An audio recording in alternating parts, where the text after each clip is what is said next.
位种田氏的泰雅族青农原本是篮球先锋，在校队里还有灌篮神人的封号。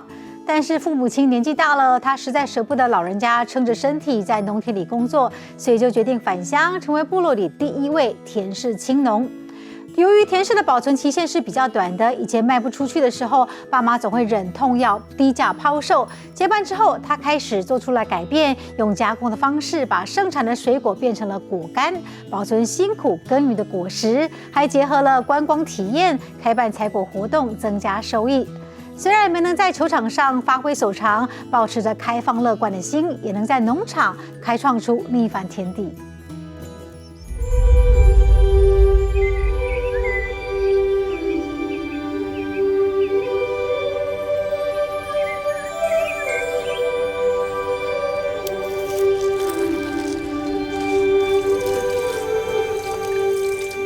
认识我们达官部落啊，这边有什么东西？要不然来到和平，大家都说，古关，达官在哪里？达官就在我们这边，对吧？这是孕育我们长大的地方。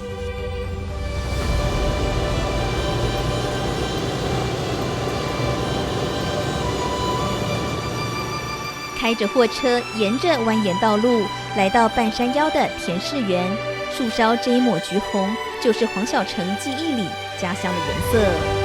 70几年的时候，我们就从日本引进，就是日本品种的田氏枝条，就是引进到在这座山的后面，是算第一颗引进的，就是第一块枝条引进。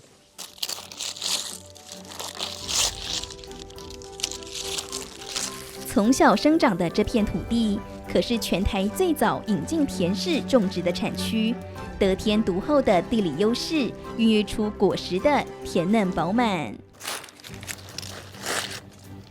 因为我们这边就是海拔，然后还有温差很适合，然后最主要我觉得我们就是以前啊，就是在冷的时候温差非常大，对吧？一天就可能差到早晚可以差到10度都没问题。这些温差的话，它的转色还有它的甜度糖分累积会更快，然后品质就会提升。家里的果园面北，日照充足，为了避免果实晒伤，还得帮它们一颗颗穿外衣。黄小成身手矫健，不一会儿就套好了整棵果树。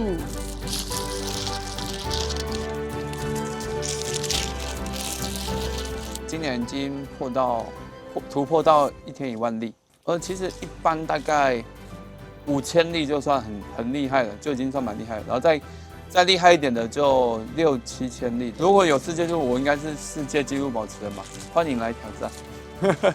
能有这一手功力，是因为国小3年级时就在家里帮忙，对套袋早就熟能生巧。身为泰雅族孩子，他不但是部落里第一位田氏青农，也是在地最年轻的农夫。看着山上人口外移严重，工作机会也不多，就笼络部落青年一起加入采果行列。除了老人、小孩，不然就住在山上的，在外面的人太多了。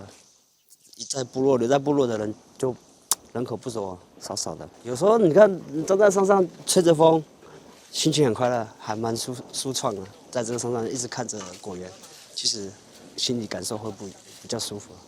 身为山上的孩子，果园里的一景一物都是童年里最美的风景。长大后发现还有个舞台，同样等着黄小成大显身手。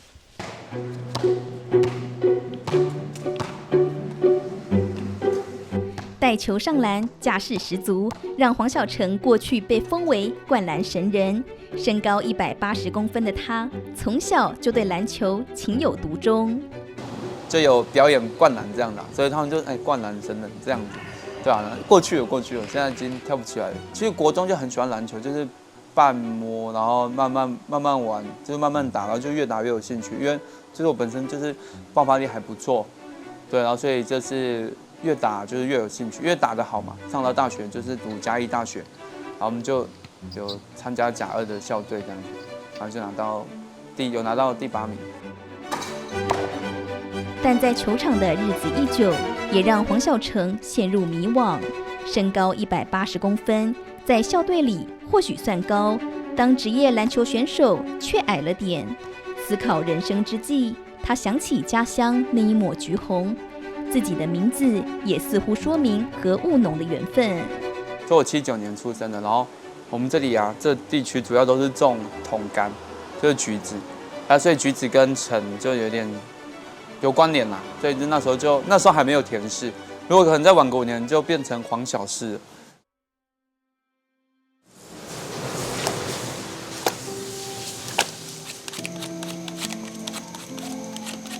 你爸爸说昨天猴子又来了。对啊，真的很讨厌哎，每年都一直来吃。哎呀，已经那么少了，又这样。对，而且果肉很严重，今年。10年前退伍后，黄小成回到熟悉的家乡，像这样坐着和妈妈话家常、处理甜事的同时，发现爸爸妈妈老得很快，两老务农大半辈子，体力早就不堪负荷。以前我妈还会去帮忙采甜柿啊，这是现在就是已经没办法，因为做久了，因为山坡地啊，脚的膝盖的承受也会非常的大。累啊，做农很累呢，从早要到晚啊。很多工作都是老人家做的，都已经有的都受不了了。非常高兴啊，因为现在很多年轻人都不愿意做山啦。所以我们很高兴，我和他爸爸都很高兴。不舍爸妈的辛劳，黄小成决定接班果园，但这甜蜜滋味的背后，却藏着数不清的辛酸。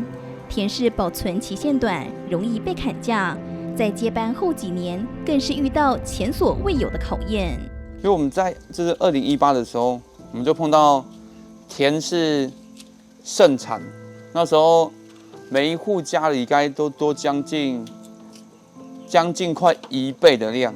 那时候就是那年就是量很多，然后折损就很高。那时候我们卖到那一年我们卖到2019的年初，就没有从来没有卖到这么久过。像我们以前客人很会跟我们说，尤其在产地，他会说哦，你的甜柿如果没有卖掉，那放到软，那你是不是要丢掉？那你就便宜卖给我就好了。